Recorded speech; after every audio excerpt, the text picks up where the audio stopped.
अरे मैं तो लड़की हूँ, मैं क्या कर सकती हूँ। अरे मेरी सासू जी मुझे कुछ करने ही नहीं देगी, घर वाले करने ही नहीं देंगे। ना ना, ये मेरे बस की बात नहीं है। जिन शासन की कितनी ही श्राविकाएं हैं जो कुछ करने का पोटेंशियल रखती है, लेकिन इस सोच के कारण आगे बढ़ने से अपने आप को रोक देती है। एक अकेली महिला ज्ञान का कितना बड़ा साम्राज्य खड़ा कर सकती है। एक जिन शासन की श्राविका ने संस्कारों की ऐसी इमारत खड़ी कर दी है जहां पर आज 3 वर्ष से लेकर 70 वर्ष की उम्र वाले भी संस्कार लेने आते हैं।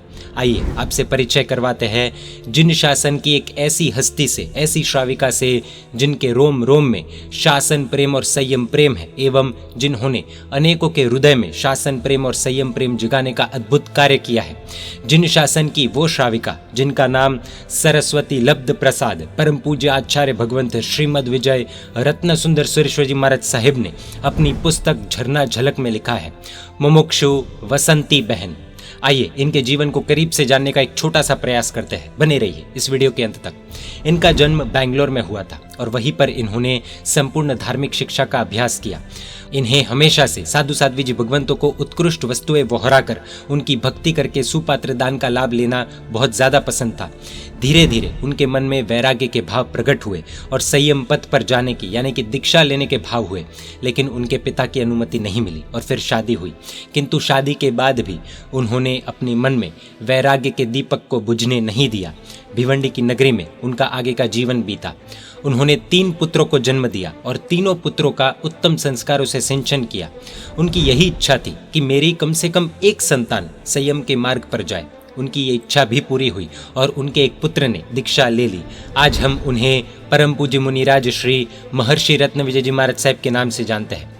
मुमुक्षु वसंती बहन ने जिन शासन की माता आर्य माता होने का कर्तव्य पूर्ण किया। उन्होंने अपने परिवार के हर सदस्य का पूरा ध्यान रखा, अपने परिवार के प्रति की सारी जिम्मेदारियां निभाई। प्रेम से हर व्यक्ति को जीता जा सकता है, यही रास्ता इन्होंने भी चुना और सभी के प्रिय बने। इतनी रिस्पॉन्सिबिलिटीज और बिजी शेड्यूल होने के बावजूद भी इन्होंने अपना बाकी समय टीवी सीरियल्स किटी पार्टीज में व्यर्थ करने के बजाय अपने घर पर महिलाओं और युवतियों के लिए पाठशाला शुरू की। उनके पूरे दिन के शेड्यूल में उन्हें सिर्फ दोपहर में ही फ्री टाइम मिलता था और तब नींद लेने के बजाय उस समय का भी उपयोग में लाकर उन्होंने ज्ञान दान के माध्यम से कई आत्माओं में सम्यक ज्ञान का दिया प्रगटाने का एक अद्भुत कार्य किया। शुद्ध ज्ञान की फाउंडेशन रखी।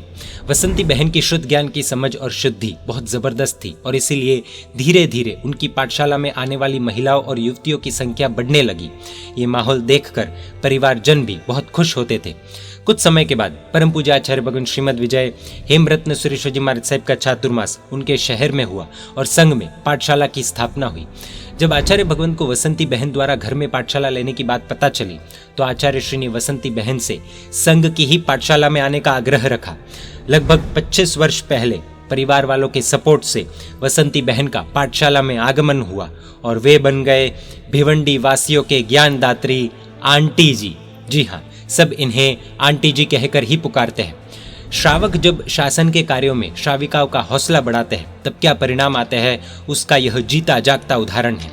वसंती बहन के सुश्रावक यानी कि पति मदन लाल जी ने उन्हें हमेशा से फुल सपोर्ट किया और कभी भी धर्म के किसी भी कार्य में अंतराय नहीं दी, रोक टोक नहीं की।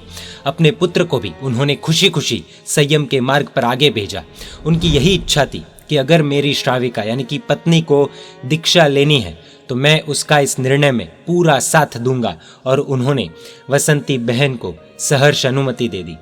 एक तरफ दीक्षा की तैयारियां चल रही थी और दूसरी तरफ दुर्भाग्यवश तारीख 2 जनवरी 2023 को मदन लाल जी का निधन हो गया। संयम लेने के लिए अनुमति देना उनका शायद जीवन का सबसे बड़ा सुकृत था। अपने ही श्रावक के निधन जैसी घटना में भी अन्यत्व भावना को समझकर गंभीर रहे और बच्चों को भी, बहू को भी इस परिस्थिति में संभाला। लोग शायद इन्हें हिम्मत देने आए होंगे लेकिन उल्टा हिम्मत लेकर गए होंगे। वसंती बहन की इस पाठशाला का शुरुआती दौर संघर्षों से भरा हुआ रहा, जैसे कि व्यवस्थाओं की कमी, बिना बिजली के अंधेरी जगह में पढ़ाना, कहीं पानी ऊपर से टपकता है तो कहीं से कुछ। अस्त व्यस्त माहौल में भी उन्होंने बैठकर पाठशाला में पढ़ाया है, लेकिन उन्होंने कभी अपनी हिम्मत को टूटने नहीं दिया। कार्य नहीं करने के 99 कारण हो सकते हैं और करने के लिए सिर्फ एक कारण हो सकता है, तब भी एक कारण को पकड़कर आगे बढ़ने वाला मंजिल को प्राप्त कर लेता है। संघर्ष करते रहे। जिन्हें कुछ पाने की इच्छा होती है, जिनके गोल्स बड़े होते हैं, वो हर्डल्स को देखकर रोते नहीं हैं, हिम्मत रखकर पार करते हैं। देवगुरु कृपा से सभी मुश्किलों को पार किया।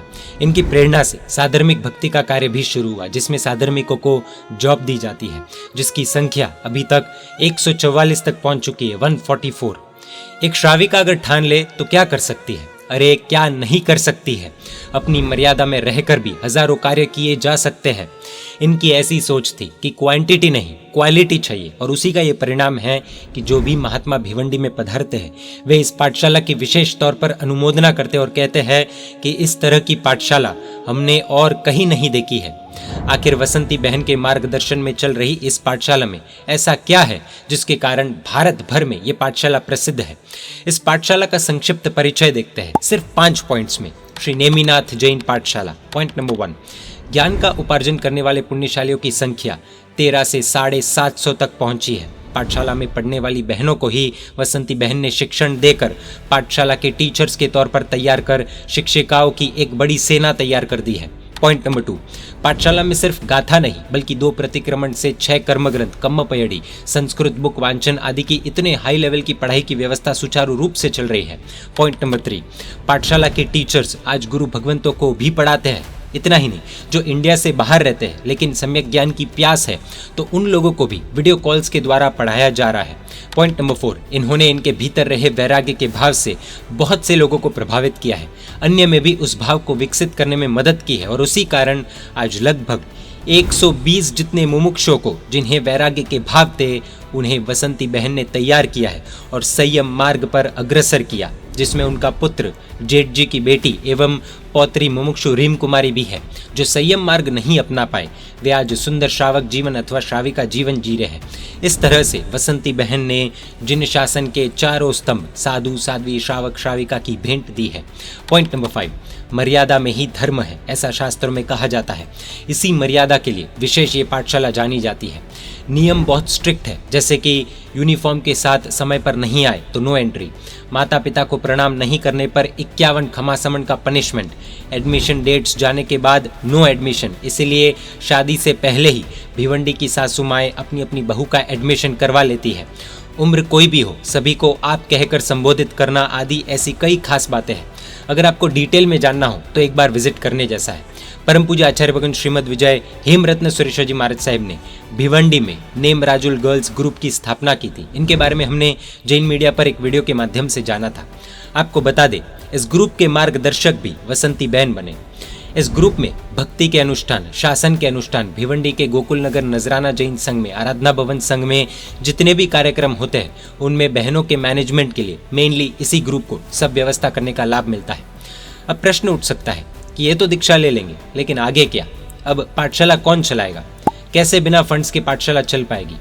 अगर आप भी ऐसा सोच रहे हैं तो जानकारी के लिए बता दें कि वसंती बहन ने अपनी पाठशाला के लिए एक फिक्स धनराशि की फंडिंग लाभार्थी परिवारों द्वारा फिक्स करवा दी है, जो प्रति साल वो लाभार्थी परिवार पाठशाला के लिए सुकृत करेंगे। दीर्घदर्शी वसंती बहन पाठशाला के लिए ये योजना पाठशाला के 25 साल पूर्ण होने पर करवाकर संयम पथ पर जा रहे हैं।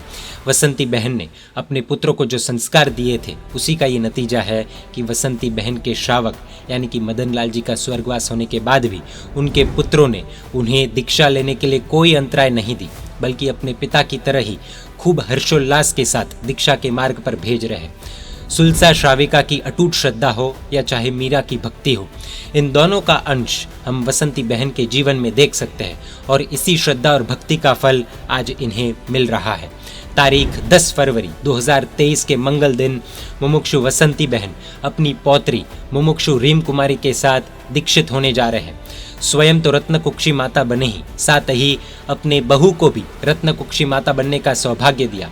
श्री प्रेम भुवन भानु जय घोष राजेंद्र अभयशेखर सुरेश्वर जी महाराज साहिब के साम्राज्य में परम पूज्य साध्वी जी भगवान श्री अनंत कीर्ति श्री जी महाराज साहिब के शिष्या परम पूज्य साध्वी जी भगवान श्री संस्कार निधि श्री जी महाराज साहिब के चरणों में जीवन समर्पण करने दादी पोती जा रहे हैं। 10 फरवरी महावद चौथ को बैंगलोर सिटी के जयनगर की भूमि पर इस ऐतिहासिक दीक्षा में पधारने का सभी को आमंत्रण है। मुमुक्षु वसंती बहन और मुमुक्षु रीम कुमारी उत्तम से उत्तम संयम जीवन पालकर अपनी आत्मा का कल्याण करे, यही परमपिता परमात्मा से प्रार्थना। जय जिन शासन। जय महावीर।